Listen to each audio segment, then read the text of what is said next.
Hi everyone, welcome back to Demand Decoded. I'm Dan Stilgo, Marketing Manager at Blend, and joined by Phil Valander, Co-founder at Blend, for the 50th episode of Demand Decoded, which is crazy. Crazy to say. I can't believe we're at 50 episodes of this podcast already. As somebody who loves and is extremely passionate about podcasting and marketing as well, being able to sit down here and, share our thoughts and insights from the industry and from experts as well is really, really amazing. So before we get into the episode, just wanted to say thank you to everybody that listens to this podcast. We might not be the biggest names in B2B marketing, despite some attempts maybe to get there, maybe one day. And we might not have the biggest following, but we do pride ourselves on bringing real proven insights that will help our listeners become better marketers and grow their business. And one last thing, if you do enjoy this podcast, please do give it a follow and leave us a 5-star rating and review. It will really help us get in front of more listeners and basically keep making this podcast bigger and better. Phil, anything to say on the 50th episode here? 50 episodes. Wow. I almost can't believe it. We've come a long way since our first nerve-wracking LinkedIn Live. That was awful. But I've loved every step of it. And while we've evolved nearly every, if not every aspect of this podcast in some way, I love that the purpose is still at its core the same, which is to communicate our real experience of B2B marketing in a more versatile way for our own uses and for our audience. And we've kept doing that and we've stuck to that. And that's what I love about it. The fact that people listen, people tell us they listen and tell us that they value what we share is mind-blowing. And to all of those, thank you. And meeting some of you at Inbound was incredible. Was crazy, yeah. So, that's another big reason we keep doing it. But yeah, it's come a long, long way. And yeah, thrilled to have reached this milestone. Yeah.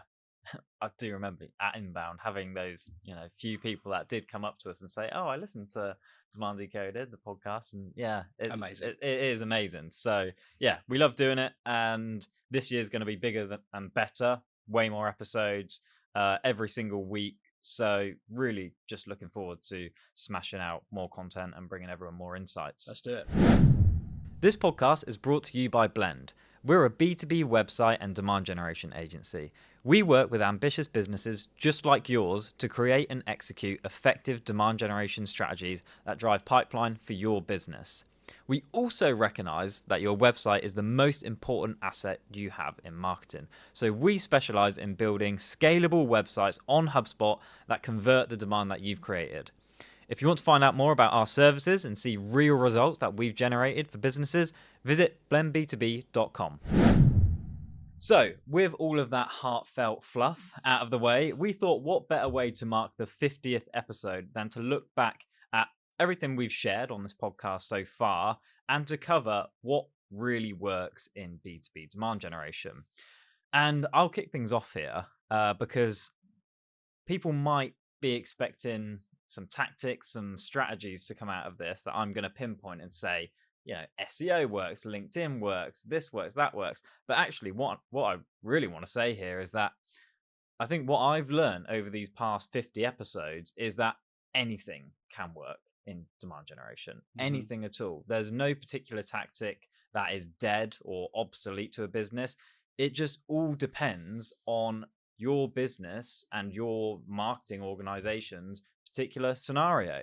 So many marketers don't think something works or don't know if something works because they lack fundamental insights like audience understanding, an in-depth knowledge of what their audience truly wants from them, and they don't know how to measure the effectiveness of things. So it's kind of like this never-ending loophole of trying out different tactics and different strategies, not really knowing what works in their business, and just trying things and hoping for the best because they lack those fundamental insights.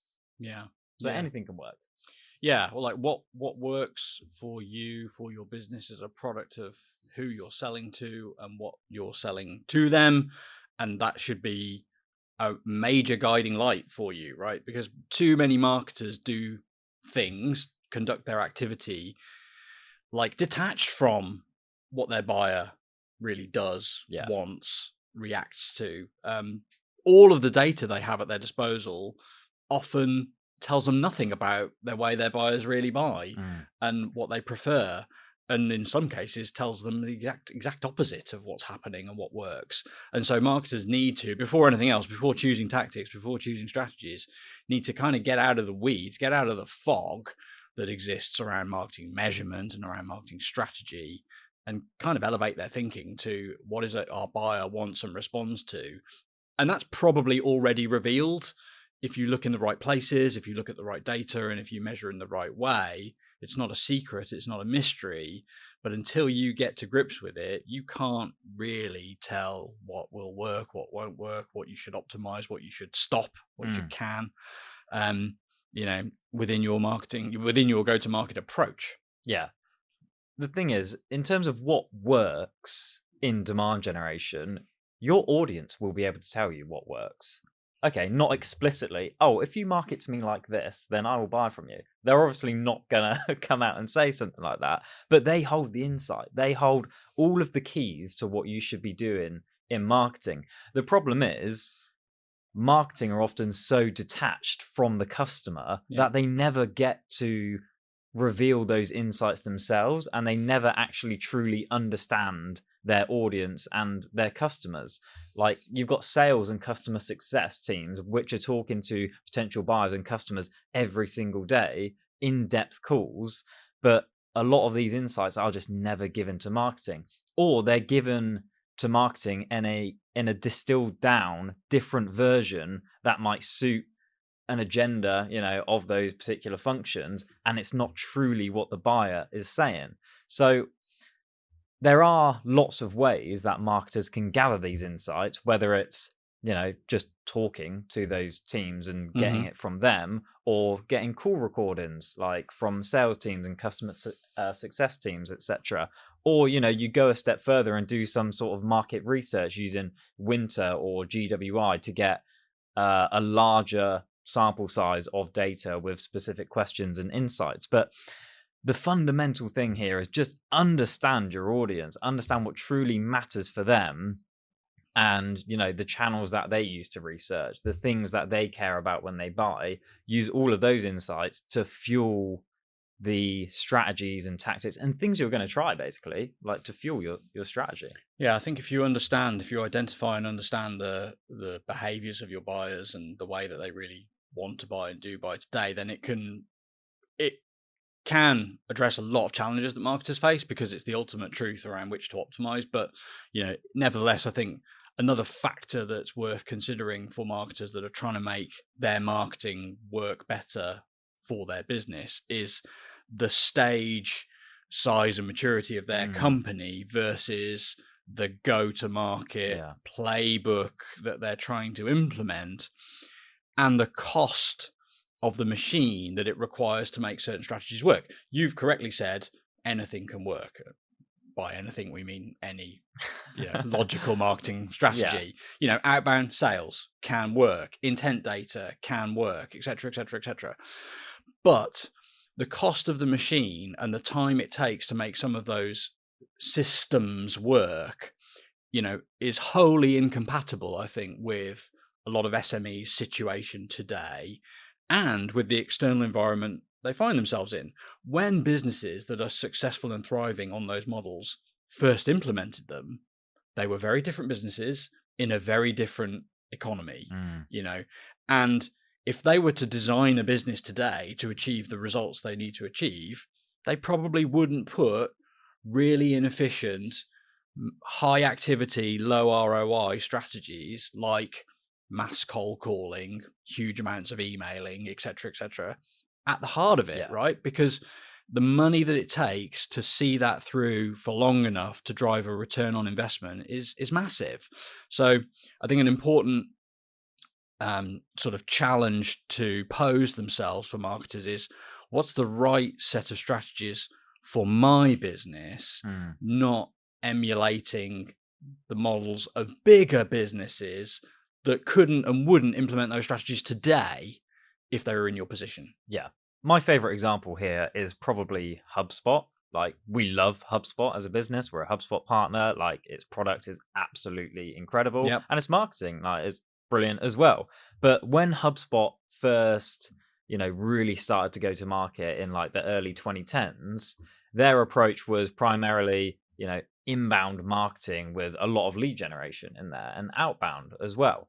And whilst at that particular time, this was effective because these kind of tactics were less saturated Yep. and buyers were more receptive to downloading content and expecting follow-ups after that. Now everybody has tried to replicate that approach over 10 years since it was popularized. It's so saturated now that buyers are so tuned out to any kind of lead generation or unsophisticated outbound approach that it's just totally ineffective. So if you were to try and copy HubSpot's really amazing model back then, but for now, you'd have a hard time really proving any ROI from it. Yeah, you can't implement that model today and succeed without making modification to it, without changing it to reflect the buyer behavior in the external environment that we currently operate in and the reality of your business in terms of its cash position, its need for pipeline, et cetera, et cetera. So like a lot of other playbooks, that one had its time, had its place, but isn't a fit for today in the period, I think. Yeah, I think like businesses that implemented it back then, early 2010s, have just seen a lot of benefit from doing so over that period of time. Like it's had a compounding impact on like their SEO and brand and things like that. But just implementing that today, because buyer preferences, behavior, all of that have changed, it won't have the same effect that it did. They will have seen the ratio of activity to result decrease. A similar parallel can be seen on most social media platforms in terms of like what's the ad spend required to generate a result of some sort.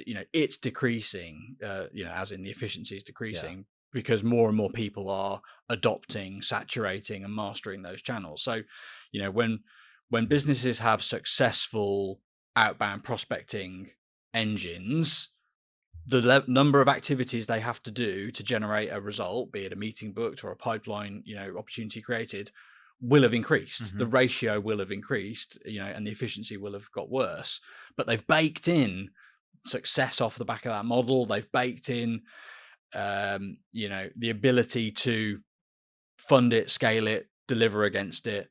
But it won't be the thing that they put in place if they were starting over, because the efficiency is too low and the time to results is too long. So for marketers who want to see success today, it isn't about picking tactics based on advice that you're receiving or hearing out in the world. It's about understanding your buyer and aligning your tactics to their preferred experience. Yeah, ask the right questions or get the right insights about your audience. Like what is their buying process? Who's in their buying committee? What channels and resources do they use them when they're researching topics like yours? All of these things, understand, the formats that they like to consume content in. This can all be done through market research, and the other insights about buying and challenges and benefits that they care about can all be done through, product sales and customer success insights. It's all there most of the time at marketers' fingertips. They just don't use it, and like you say, often emulate somebody else because it's easier. And to take that further, what will buyers do on your website versus what won't they do? What content will they consume versus ignore? What will lead to them expressing their interest through your website versus just leaving to do something else? This insight is available to us, and if we optimize around it, then we have the opportunity to create quite sizable impact for our organization. But it requires that you look at the right data, not just more data, and it requires that you couch third-party advice with your own insight, first and foremost, to avoid implementing something that may well have worked for another business at another time, but just isn't going to help you achieve your goals now. Measurement is a fundamental issue, and it's both a challenge and the solution depending on how you attack it, right? Yeah, measurement is the next point to come on to. But just to wrap up, the audience side of things, once you have the audience insight available to you, that's going to tell you what to try, what channels to go and explore and be in, and what content types to try out, and what to put on your website, what user experience should be there, etc., etc. Once you actually have these things in place, the other thing that's going to tell you what actually works in B2B demand generation for your business is measurement. Yeah. And measurement is the biggest problem in B2B demand generation, without a doubt. I don't think we've done an episode on this podcast without talking about measurement. Yep. There's either too much measurement or not enough measurement, or marketers just don't know how to use this measurement. Data and measuring the right things is literally just the biggest fundamental problem in marketing. Yeah. Well, we see it all, taking action without measuring the current situation, the intended consequence, the expected outcome, is common, which means you're sort of moving around the pieces, but you've got no plan for where they'll end up or what impact that change will have. There's often a tendency in marketers to look at a problem, assume or be convinced by others that the solution is loads more data about the problem, loads more metrics, loads more measurement, and then that becomes the focus to put in place additional measurement. All that measurement is then collated, and it's incomprehensible. It's incomparable, and it doesn't actually tell you in any way how to improve your demand generation marketing results. And the problem is no better. It's really frustrating to see it happen. Yeah, and there's just different kinds of measurement. Like when it comes to marketing, we have so much data available to us now. It is ridiculous. So knowing how to segment and use different data is a unique kind of tool in itself to be able to use. So you've got your platform and channel metrics, which don't necessarily tell you how effective that thing is at driving real business commercial outcomes. Your click-through rates and cost per clicks and CPMs and all of this stuff aren't actually telling you if the right buyers are coming to your website and, inquiring or requesting a demo or whatnot and converting into pipeline and revenue. Yeah. And if they're the right people as well. The data that you use to optimize and improve a channel, for example, should not be the same data that you use to justify or measure the impact of your strategy. And I think you mentioned on our previous conversation that, too often the same set of measures are used for everything. Yeah. They're used to justify the budget, they're used to prove the performance, and they're used to optimize the application of the channel. And in reality, all of those things are very different and need to be looked at differently to avoid the problem of perverse incentives, to avoid the issue where anything that's measured ceases to be a good metric or whatever the saying is. That's not it, by the way. But the point being that too often we measure something to the point where it fails to be useful to us, and we start using it in as an incentive, for example. So, quite often, because marketers are obsessing over the in-platform metrics or the sort of vanity metrics that we've spoken about in previous episodes, they fail to step back and look at a bigger picture about the holistic buyer journey that they go on from, first discovery through to purchasing something, and to optimize for that and spend all their energy optimizing around these, useful, but ultimately not the North Star, not the prize metrics.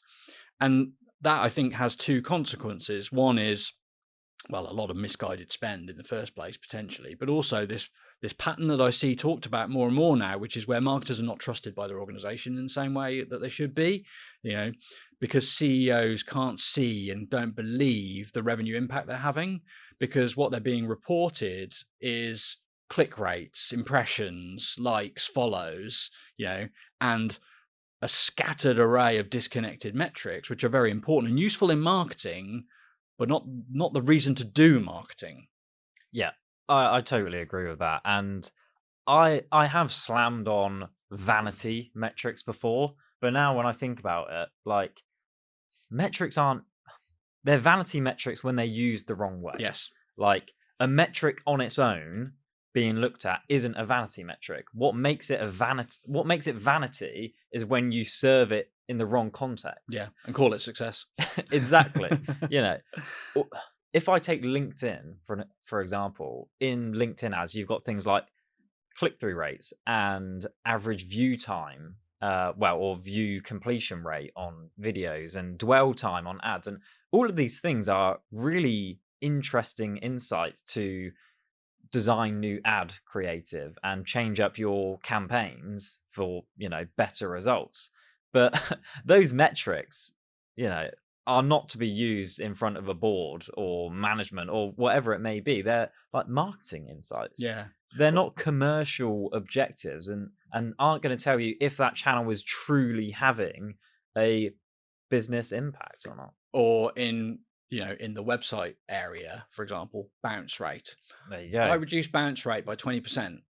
So what? Yeah. I would happily have a bounce rate of 98% if I had more than enough pipeline generated as a result of it. Your reducing of bounce rate, may be positive, may be the right thing to do, may be a success, but it is not a business KPI that ultimately matters or should be influenced by marketing as a whole. Yeah. And so, it's really important to reflect on what measurements you're using, where and when and why, so that you're ultimately producing a bigger business impact, as opposed to an array of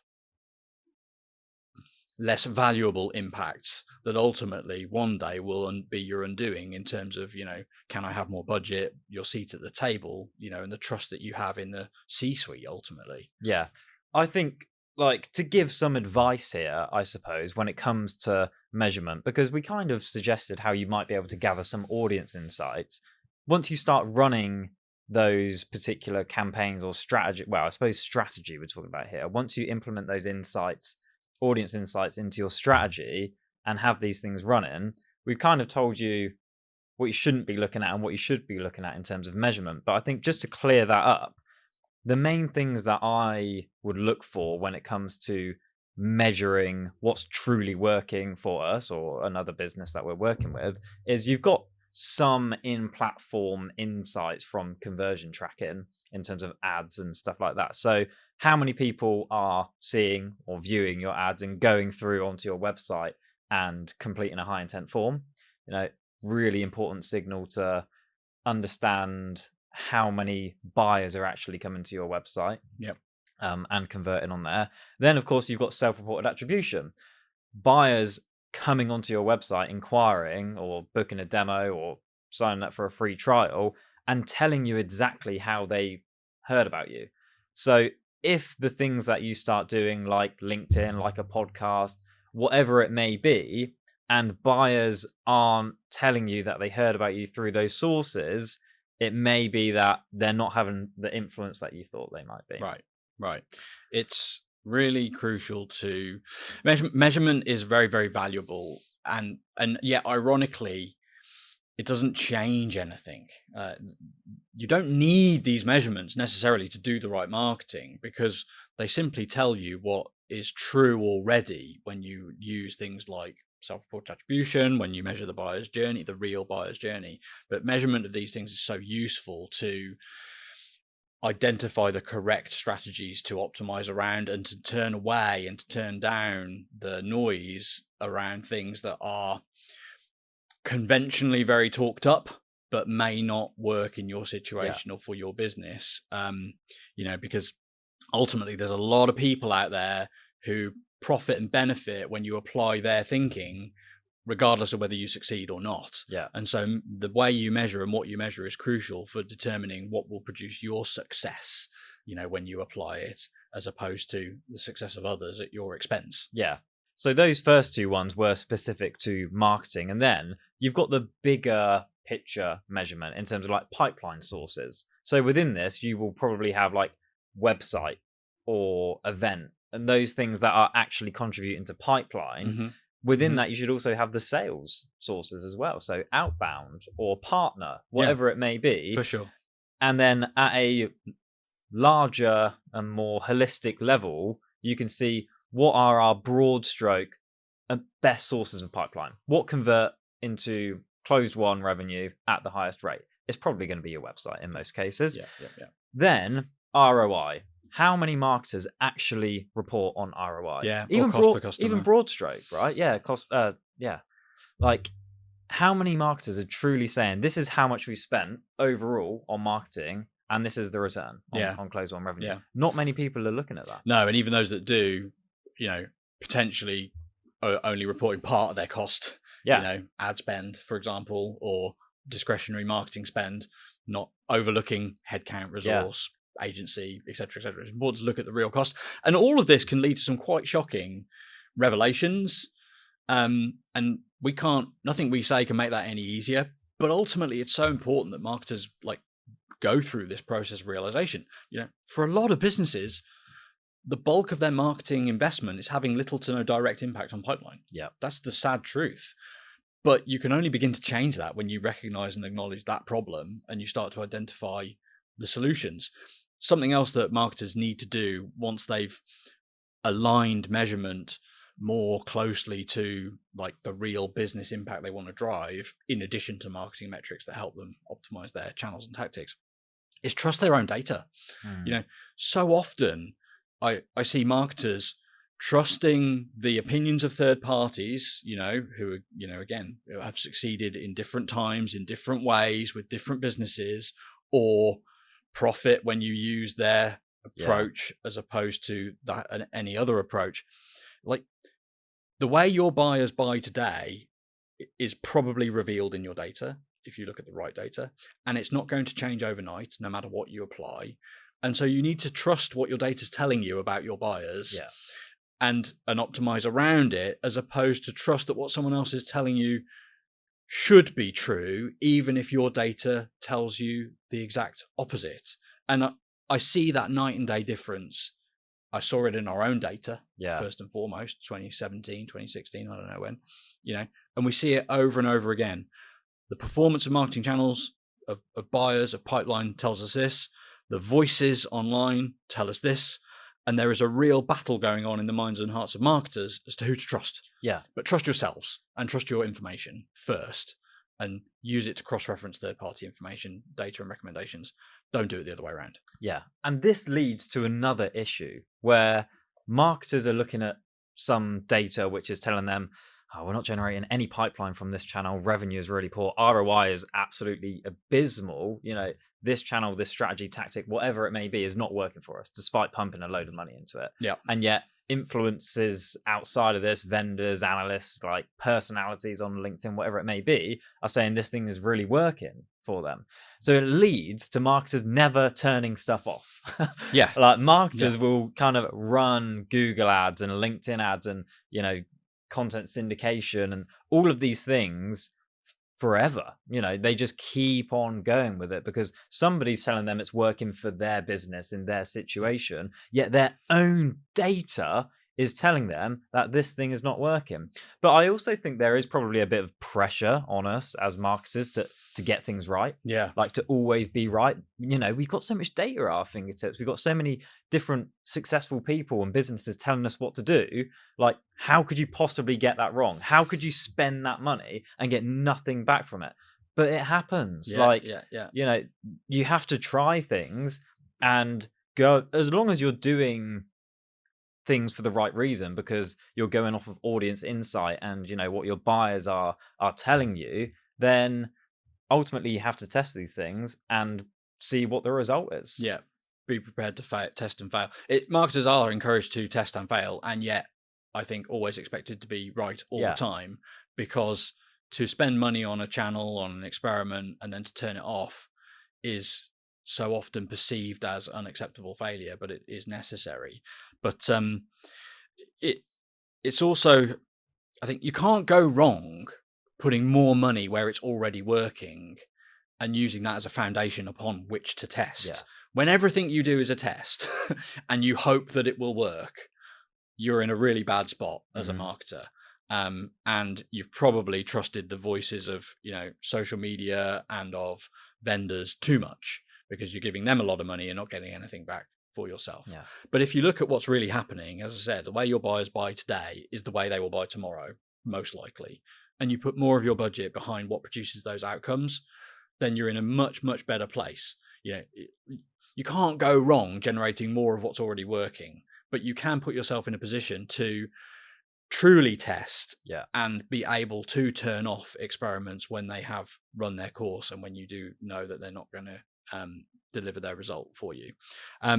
It brings us maybe onto another interesting point about the fact that not everything is measurable in a direct way or a easy way, and quite often, there are channels that the data doesn't tell you easily that it's an effective, powerful channel, but maybe even buyers are telling you it's important to them. Maybe voices who have your best interests at heart are telling you it's an important channel, but it isn't measurable in your current approach. What about the situation that I think many find themselves in, where they do believe that there are channels that are important, that are opportunities for them, that they need to experiment in and or master, but the data that's available in the marketing automation platform, the CRM, the pipeline, doesn't give you any hint that that's an important channel.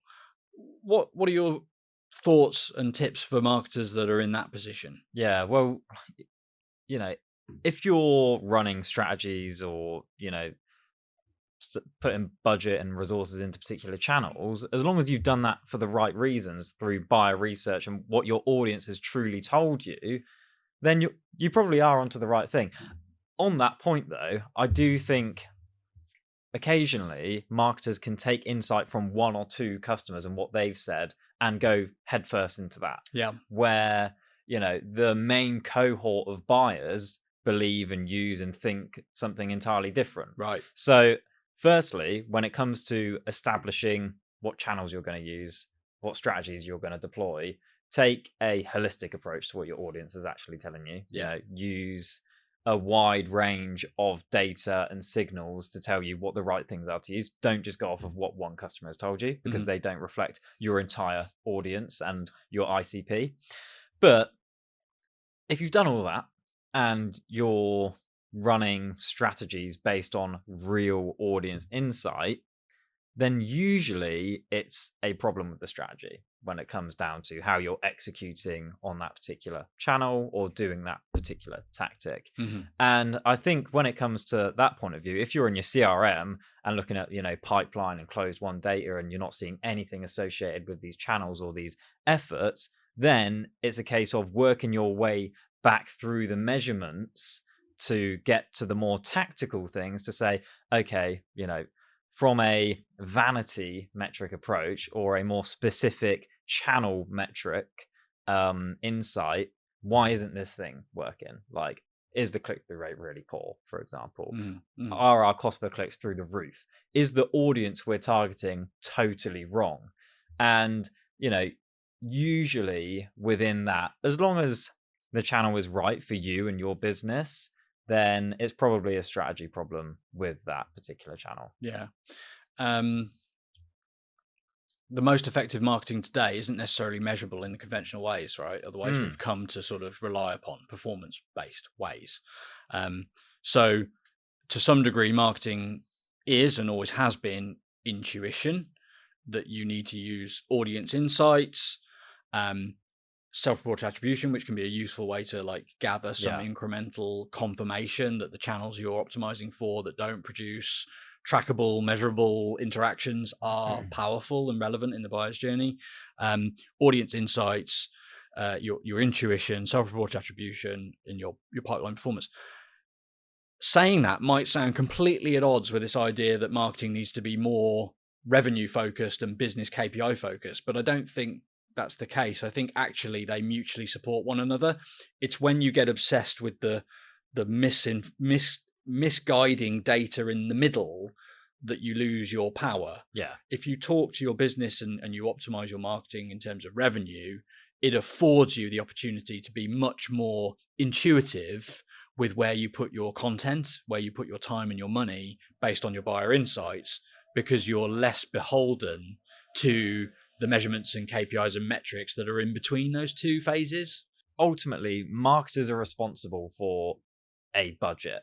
And there's this thing around brand, right? And I've seen it on LinkedIn loads, which is, can you really measure brand? Brand has come out of the woodwork as this, incredibly important thing to establish with your customers, build that connection, that affinity with them.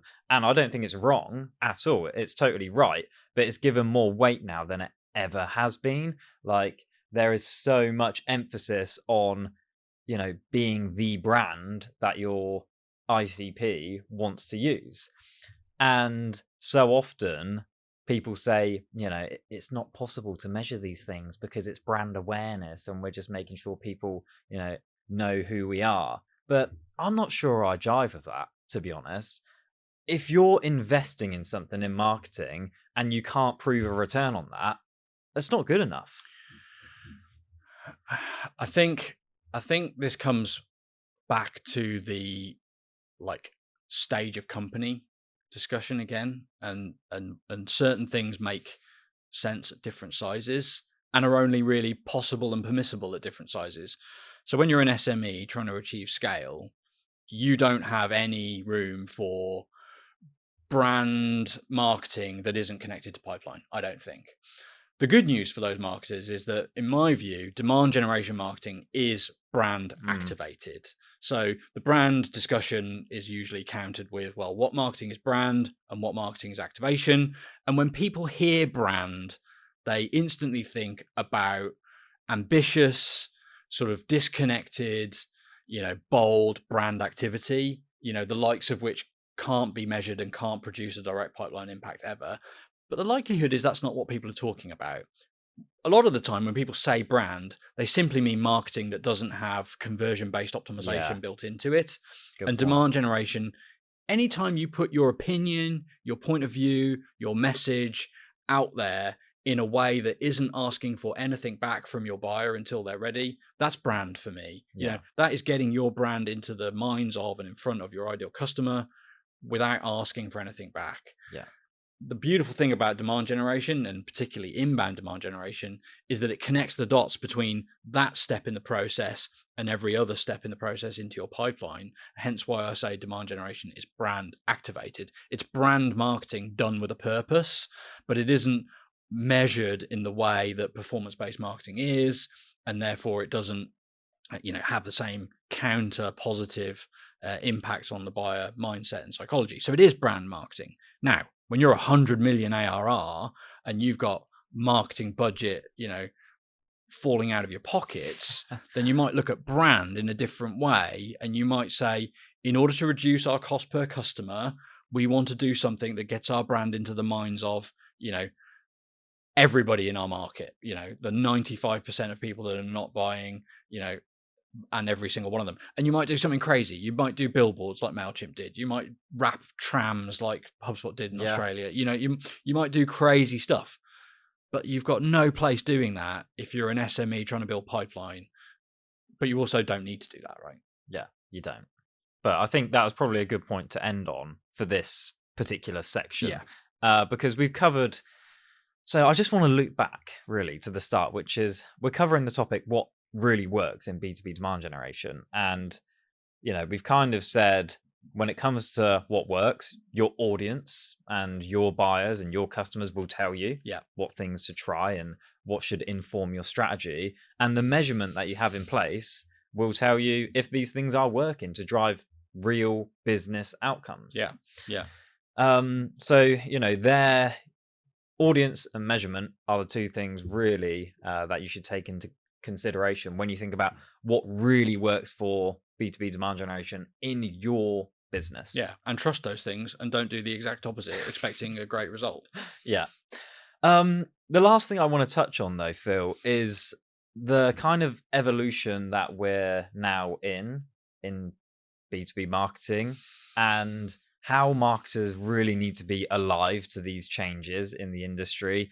I'm mainly thinking about AI here, which we haven't really touched on much on this podcast. The next episode is on AI, but just how AI is evolving the landscape and things like, personality led growth and being more human led in marketing and whatnot. And like marketers just really need to be able to adapt to this next phase of marketing, especially with the introduction of AI, and use it to their advantage. Yeah. Ultimately, what we're trying to do as marketers and what works remains the same. It always was the same. It always is the same. It always will be the same. We're here to make selling easier, and we best do that by facilitating the experience and journey that buyers demonstrate they want to have based on their behavior. So that remains the same. How you do that is constantly evolving, and to a large extent it's driven by how successful marketers have been at adopting new technologies and saturating new channels. And we are definitely going through a period of change now. Many changes, I think driven largely by adoption and saturation of social media channels is the fundamental change that's taking place. I think the rise of the sort of creator influencer in B2B and elsewhere is a product of, increased noise relative to signal in the platforms that B2B buyers currently still like to spend time on. The authenticity that comes with those formats, those approaches, is really valued by buyers currently. And the other change we're going through is the rise of AI, which is potentially going to have unimaginable size impacts on the way that buyers buy, depending on the effect that they have on the platforms where they're most used, I think. So yeah, you've got to be alive to changes. There's a lot of very interesting changes going on at the moment, and that always has been the job of marketing. I think what I now realize, as I say it, is that we've reached a point in time where there is so much information and so much of it is misinformation that a lot of marketers are behind the change that's already happened. Lead generation, the activity to result ratios in social, in ads, in calls, etc. Like, these changes have already happened, and a lot of marketers are behind because they're being told to stay behind by people that profit when they do. And now there are new changes coming in.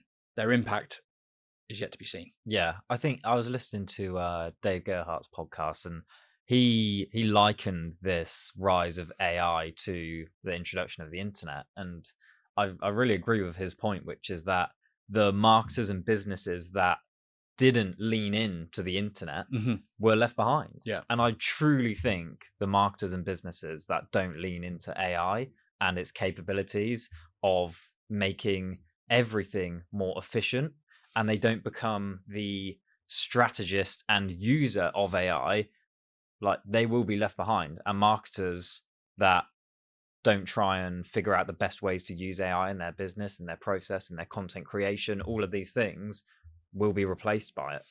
Yeah, absolutely. It's crazy to sort of deny the importance of AI and to resist adopting it, because that will ultimately lead to your obsolescence, I think, to some degree. What's interesting about AI is that it can be used for incredibly good effect, and is by many, but it can just as easily be used, well, even easier perhaps, be used to incredibly poor effect.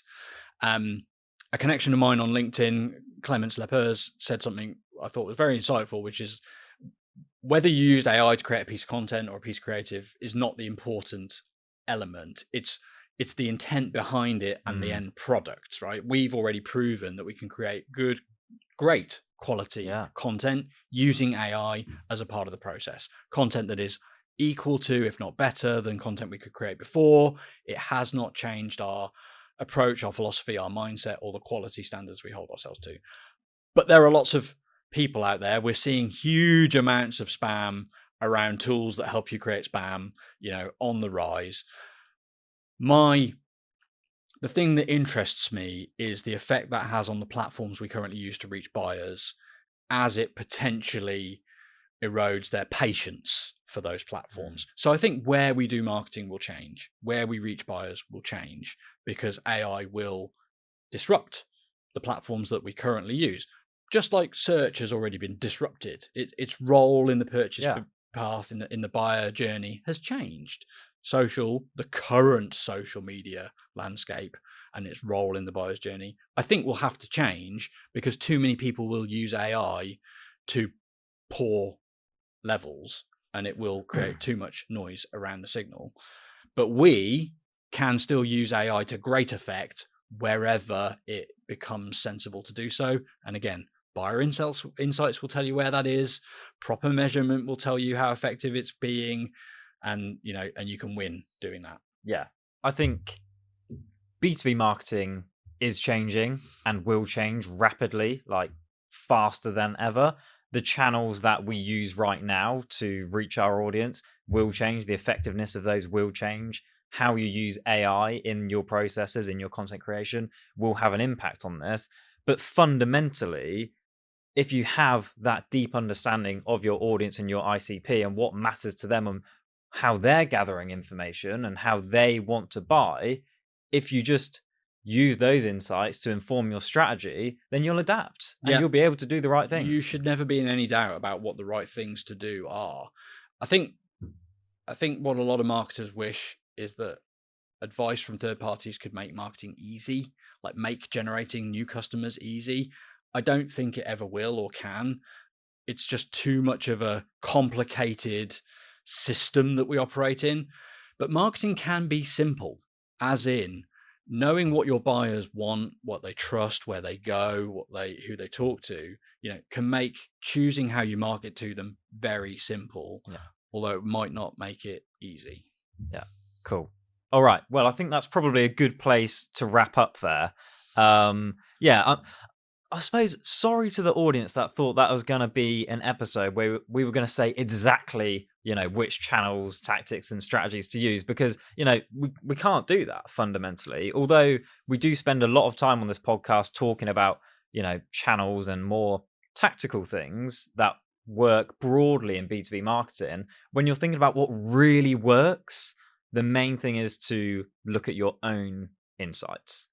So, cool. Let's wrap things up there. Hopefully you enjoyed this episode of Demand Decoded. Again, I just can't believe we're at 50 episodes. If you have enjoyed it so far, please follow us and leave us a review. Would help massively.